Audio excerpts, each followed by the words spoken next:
Blackstone, which manages more than $1 trillion worth of assets, their mortgage trust declared earnings and then sold off by more than 10%. So let's take a look at what happened underneath the hood. Their generally approved accounting practice basic loss per share of 35 cents, so they're losing money. Distributable earnings per share of 49 cents, not bad. They paid their dividend, but then they slashed it. Their book value was around $23.83, now down to $22.90. So their book value has declined. Maybe that is part of what's being factored in.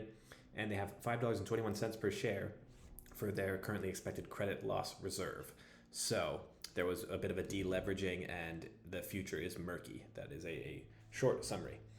Their almost $21 billion portfolio, 166 senior loans. They have different collateral, but everything is, well, not everything, we'll see. A lot of it is substandard. Substandard would be the key word. And 90% of the portfolio is performing. So we're seeing numbers out there, something like 40% of vacant offices. And, you get a little bit of a sensational reporting with this commercial real estate ticking time bomb. But yeah, it's being fairly priced because there are risks, so they should be paid accordingly. And there's a high dividend that comes along with it. The weighted average risk rating, you can see here, this U.S. office, that's really the primary thing that people are worried about. Not to say that this section other and the total portfolio is safer, but office space is really what has people freaked out the most. Let's keep going underneath the hood here, and let's get my dumb head out of the way. So looking at the chart, we've held here around 16.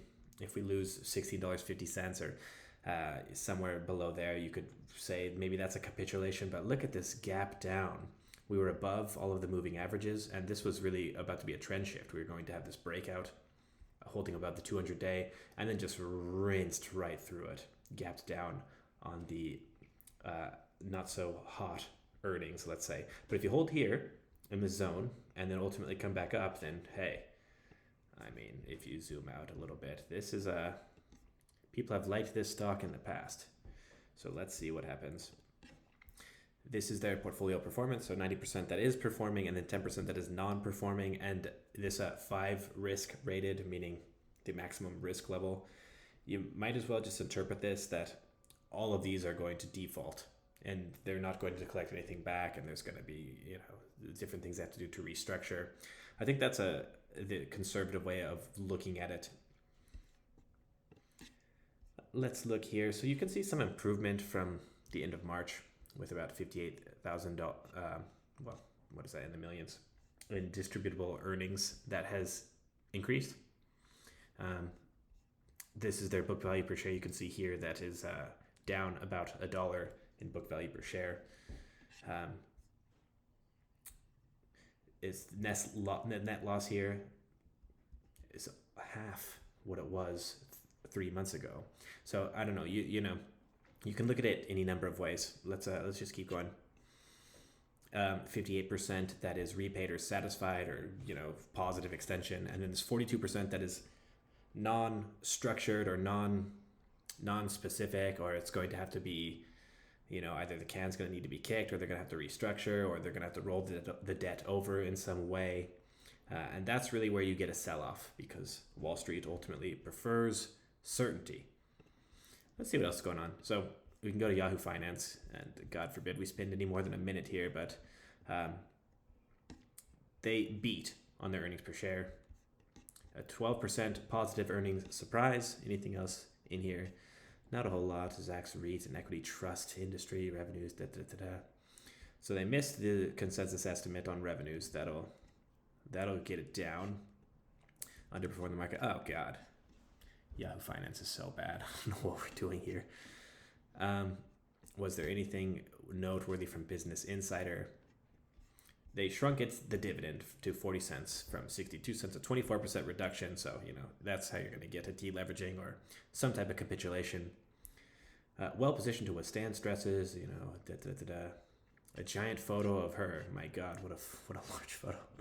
25 office loans totaling $3.7 billion in book value, as having an elevated risk for losses. 17% of its portfolio with an elevated risk of loss. And then, just the rhetoric. Resolving challenged assets remains a key priority, obviously. would remain for the foreseeable future on this dividend. So, if you think we're going to hold here, which there's a little bit of chart data to substantiate the fact that we will, then at the very least you could expect the dividend. And then from Seeking Alpha, anything here. So another decline in its performing loan percentage. Distributable earnings did not support the dividend again, but shares are trading at a large discount to the book value. And then the best option for income investors is likely to hold here, given that the firm's distribution coverages should improve going forward. So is there anything else we want to highlight from here? Not necessarily.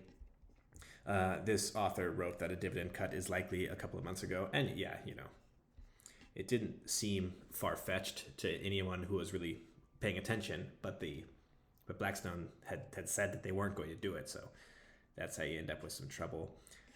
And then nothing else that we really haven't already covered.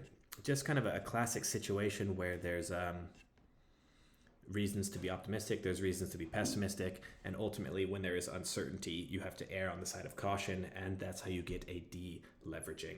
So what do you guys think? Is commercial real estate so bad that it warrants attention, or so bad that you just gotta stay away, don't touch it with a 100-foot pole? We will keep an eye on it, and let's see.